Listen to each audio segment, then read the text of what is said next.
Picture this. I caught our power-hungry HOA President red-handed having my boat towed at 5 a.m., but her smug smile vanished when she realized I had proof the land was mine and her whole property line scam was about to unravel.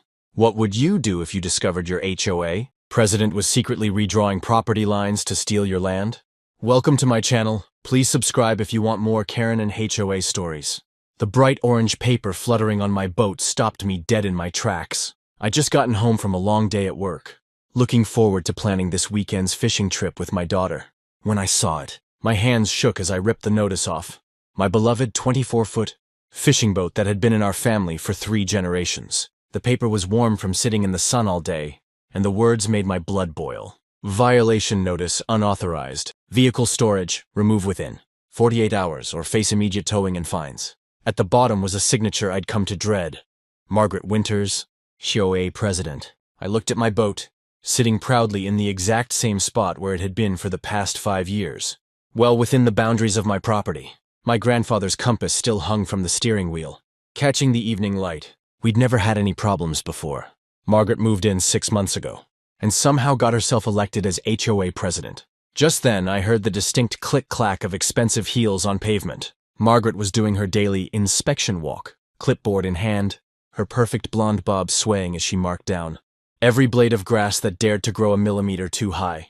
She spotted me holding the notice and headed straight for my driveway. "Oh good, you found my notice," she said with a smile that didn't reach her eyes. "That boat simply has to go. It's lowering property values, and the HOA bylaws clearly state no recreational vehicles can be stored in plain sight." She tapped her perfectly manicured nail on her clipboard. I took a deep breath, remembering the property survey I'd done when I first moved in. "Margaret, this boat is parked on my private property. The land extends 15 feet beyond where you think it ends. I have all the documentation to prove it." Her smile flickered for just a second. "Well, I have updated plans that show otherwise. The HOA recently had all property lines reassessed. This area," she gestured vaguely at where my boat sat, "is actually common ground now." Something felt very wrong about that statement. I'd never received any notice about property reassessment, and I served on the architectural committee until Margaret dissolved it last month. As if reading my thoughts, my neighbor Linda Chen called out from her porch across the street. "That's funny, Margaret. I worked at the county clerk's office for 30 years, and I don't remember seeing any recent surveys filed for our neighborhood." Margaret's face turned pink. "The paperwork is being processed. Regardless, that boat needs to be moved by Friday, or I'll have it towed." She spun around and click-clacked away, but not before I saw her shoot a worried glance at Linda. Later that evening, while digging through my filing cabinet for my property documents, I got a text from Derek next door. "Hey, check your security cameras from last Tuesday. Margaret was measuring your property line at 2 a.m. with some guy I've never seen before." I pulled up the footage, and sure enough, there was Margaret in the dark, whispering and pointing while a man in a suit took measurements. But what really caught my eye was what happened after they thought they were out of camera range. Margaret handed the man an envelope that looked suspiciously thick. My daughter came into my office, seeing me hunched over the computer. "Dad, are we still going fishing this weekend?" The worry in her voice made me even more determined to fight this. I picked up my phone to call Linda. If Margaret wanted to play games with property lines, she was about to learn she'd picked the wrong family to mess with. But as I dialed, I noticed something odd in the camera footage that made me pause. Margaret and her mystery man weren't just measuring my property line. They were measuring everyone's. What exactly was our new HOA president up to? The emergency HOA meeting was set for 7 p.m. in the community center, but I arrived early with a folder full of evidence. I wasn't going to let Margaret Winters bully me into moving my boat without a fight. As other neighbors filed in, I noticed Margaret huddled in the corner with her loyal followers, shooting smug looks my way. I spent my whole lunch break at the county records office that day, digging through property documents. The nice clerk there, Mrs. Rodriguez, even stayed late to help me find the original neighborhood plans from when our houses were first built. She seemed worried when I told her about Margaret's new property line claims. When it was my turn to speak, I walked to the front of the room calmly. Margaret sat there in her designer blazer, tapping her expensive pen against her notepad, like she couldn't wait to write up more violations. I opened my folder and started laying out the official property maps on the table. "According to these county records," I said, pointing to the clearly marked boundaries, "my boat is parked completely within my property line." The room got so quiet you could hear the air conditioning humming. That's when Margaret jumped up, her face turning redder than the fancy sports car she always parked in the visitor spots. She yanked out her own set of papers from her designer bag. "These new plans clearly show that area is common ground," she snapped, waving around what looked like freshly printed documents. But something wasn't right. The papers she held up had different measurements than what I'd found in the county records. I asked to see her documents closer, but she clutched them to her chest like they were made of gold. "These are official HOA documents," she said, her voice getting higher. "They're confidential." My neighbor Derek, who usually stayed quiet at these meetings, suddenly spoke up. "I think Margaret's right," he said, not meeting my eyes. "The boundaries were redrawn last year." But when I looked at him, he was sweating, and his hands were shaking. Something was definitely fishy. I pulled out my phone and showed everyone the photos I'd taken of the original property stakes, still in the ground from when the houses were built. The metal markers clearly matched my maps, not Margaret's new ones. Other neighbors started whispering and pointing at their own copies of Margaret's plans. Linda Chen, who used to work as a property lawyer before retiring, raised her hand. "These measurements don't add up," she said, adjusting her glasses as she looked at Margaret's documents. "According to these numbers, half the properties would be overlapping each other." Margaret's face went from red to white faster than a traffic light. She started gathering her papers, dropping some in a rush. I noticed something odd about the ones that fell. They had different dates on them, but the ink looked exactly the same, like they'd all been printed at once. Just then, Mrs. Rodriguez from the county office walked in. She'd come to the meeting after her shift because she was worried about what she'd found, or rather, what she hadn't found. There were no records of any official property, line changes in our neighborhood, for the past 20 years. Margaret stormed out of the meeting, but not before threatening to have my boat towed anyway. "We'll see who has the right documents," she snarled. As she left, I noticed Derek following her, looking nervous and guilty. I stayed late, talking with Linda Chen about the strange documents. She pointed out something I hadn't noticed. The notary stamp on Margaret's papers was from someone whose license had expired 3 years ago. When we looked closer at the other papers Margaret had dropped, we found more problems. The signatures didn't match, the dates were wrong, and some of the street names were spelled differently on different pages. As I drove home that night, I spotted Derek and Margaret having what looked like a heated argument in her driveway. He was waving his arms around, pointing at some papers, while she jabbed her finger at his chest. I slowed down just enough to snap a quick photo with my dash cam.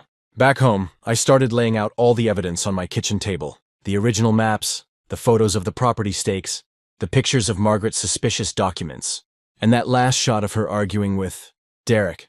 I had a feeling this was bigger than just my boat, but I needed proof. Lucky for me, I still had a friend working at the title company who owed me a favor. I fell asleep at my kitchen table around midnight, surrounded by papers and post-it notes. My phone buzzed with a text from an unknown number. "Meet me tomorrow morning at the coffee shop. I know what Margaret's really up to." When I looked out my window, I saw Derek's kitchen light on, and his shadow pacing back and forth. The morning started with a strange envelope in my mailbox. Inside was a handwritten letter from Derek, my neighbor of 5 years, and my hand started shaking as I read it. "I need to tell you something that's been eating me up inside," the letter began. "Margaret has dirt on all of us, but what she's doing to you isn't right." I sat down on my front steps, reading how Derek had been helping Margaret create fake property documents. She'd caught him building his pool house without permits last summer, and instead of reporting him, she'd made him an offer he couldn't refuse. He would help her with her property adjustments, and she would make his permit problem disappear.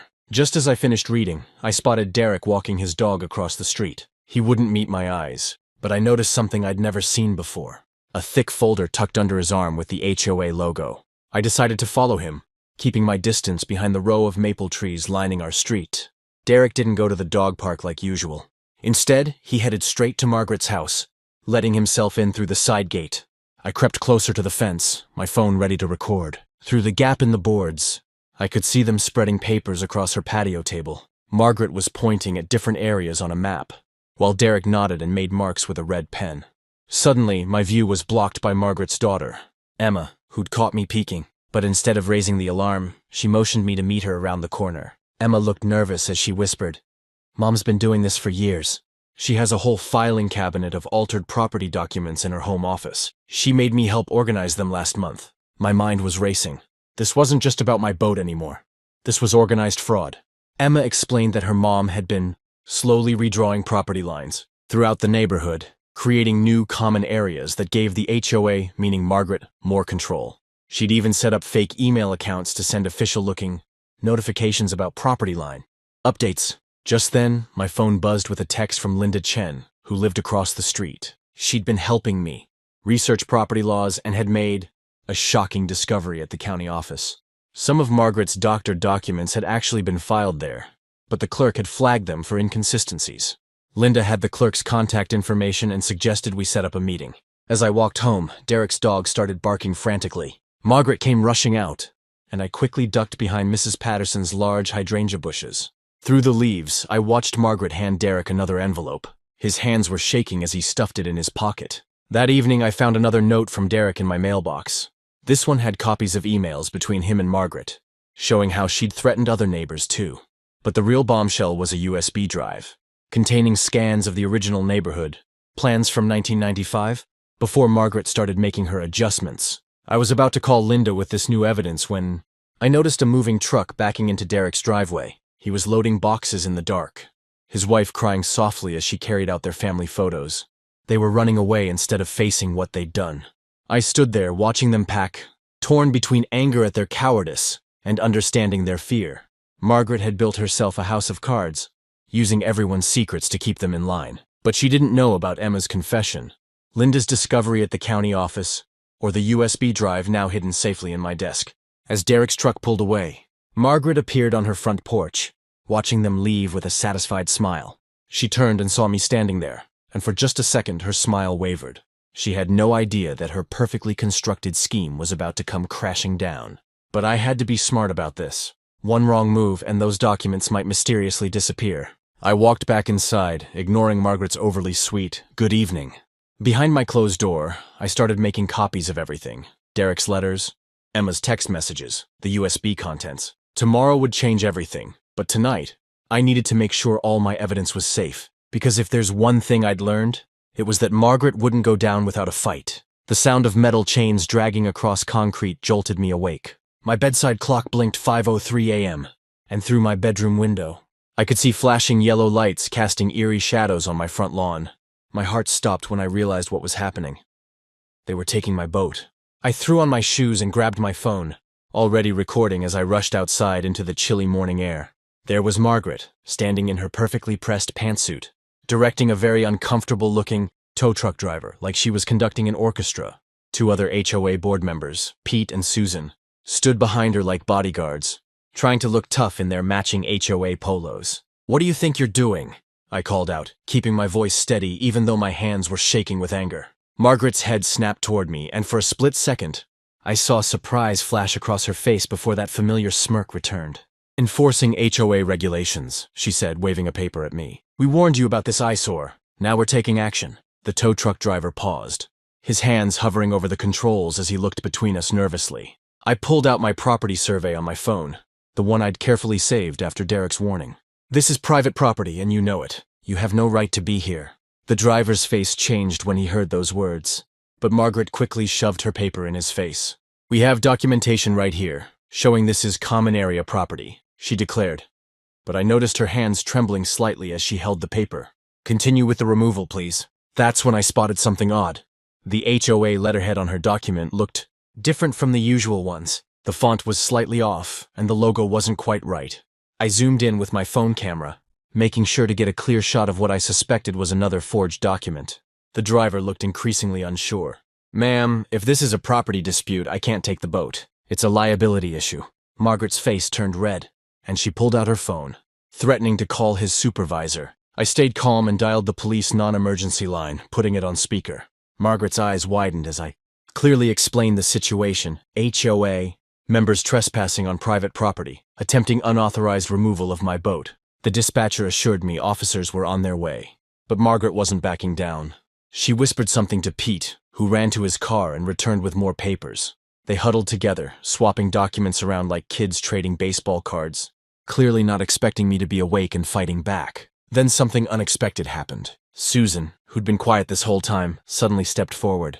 "Margaret, maybe we should wait. If he has survey documents..." Margaret whirled around, shooting Susan a look that could freeze lava. Susan shrank back, but I'd caught it all on video, the first crack in Margaret's perfect facade. The tow truck driver had seen enough. "Look, I'm not getting mixed up in this. Call us back when you've got this sorted out legally." He started packing up his equipment, ignoring Margaret's protests and threats to call his company. As red and blue lights appeared at the end of the street, I noticed Derek watching from his window. Our eyes met, and he quickly closed his curtains, but not before I saw him holding up his phone, and I realized he'd been recording too. The police arrived just as Margaret and her team were trying to leave. The officers took statements from everyone, and I made sure to show them my property survey and the video of the whole incident. One officer looked particularly interested in Margaret's documents, taking photos and making notes. What Margaret didn't know was that while she was busy arguing with the police, I was texting Linda Chen. As a retired property lawyer, Linda had seen plenty of HOA overreach in her time, but even she was shocked by the photos I sent her of Margaret's suspicious documents. As the sun rose over our neighborhood, Margaret and her crew finally left, but not before she turned and said something that sent chills down my spine. "This isn't over. You have no idea what you're dealing with." She was right about one thing: it wasn't over. Because while she was focused on towing my boat, she didn't notice the security cameras I'd installed after Derek's warning, catching every moment of her early morning raid from multiple angles. And those cameras caught something else too. Something that would turn this whole case upside down. I just had to wait for Linda to confirm what I thought I was seeing in those documents. I couldn't sleep after my boat was towed, so I decided to do some digging. Linda Chen, my neighbor who used to be a property lawyer, invited me over for coffee the next morning. When I showed her my old property maps, she nearly spilled her drink. The boundaries were completely different from what Margaret had been showing everyone. Linda pulled out her laptop and logged into the county records website. We spent hours comparing documents, and what we found made my heart race. Every single property line change in our neighborhood over the past year had Margaret's fingerprints all over them. She'd been slowly nibbling away at people's land, turning private property into common areas that the HOA could control. But we hit the jackpot when Linda noticed something odd about the filing dates. Margaret had tried to backdate her changes, but she'd messed up. Some of her documents were dated on weekends when the county office was closed. Even better, the clerk who supposedly signed them had retired 2 years before the date on the papers. My phone buzzed with a text from Derek's wife, Amy. She was crying, saying Derek hadn't slept in days because of guilt. She sent me photos of meetings where Margaret had pressured Derek to help her create fake documents. Margaret had promised to ignore his illegal pool house, but now she was threatening to report it anyway.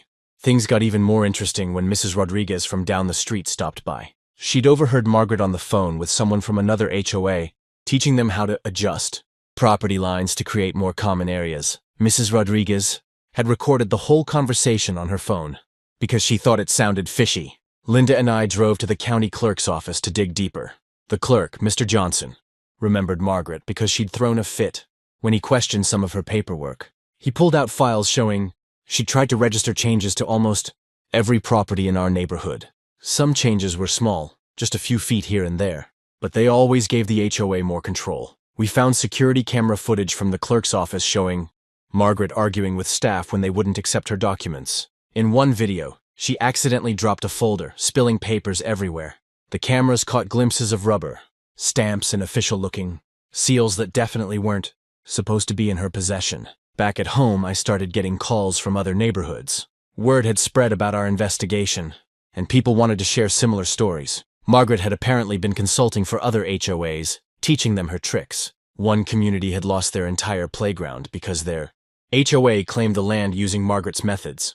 My security cameras caught Margaret and Derek in my yard that night, measuring and taking photos. They didn't notice the new cameras I'd installed after the boat incident. When they started arguing about property lines, every word was recorded crystal clear. Margaret was yelling at Derek for leaving a paper trail, while he kept saying they needed to come clean. Linda helped me organize all our evidence into a clear case. We had property records spanning 20 years, showing how the land had really been divided. We found Margaret's fake documents, complete with forged signatures and impossible dates. We had video evidence, witness statements, and even Derek's confession. The next day, I spotted Margaret at the county office again, trying to file more paperwork. But this time, Mr. Johnson gave me a subtle wink as he made copies of everything she submitted. He'd been helping us build our case, carefully documenting every false document she tried to sneak through. Just when we thought we had enough evidence, my old friend Mike from the title company called. He'd found something even bigger in Margaret's past. She'd pulled the same scheme in 3 other communities before moving here, but she'd always moved on before people caught on. This time would be different. That evening, as I watched Margaret strut around the neighborhood with her clipboard, writing up fake violations, I felt strangely calm.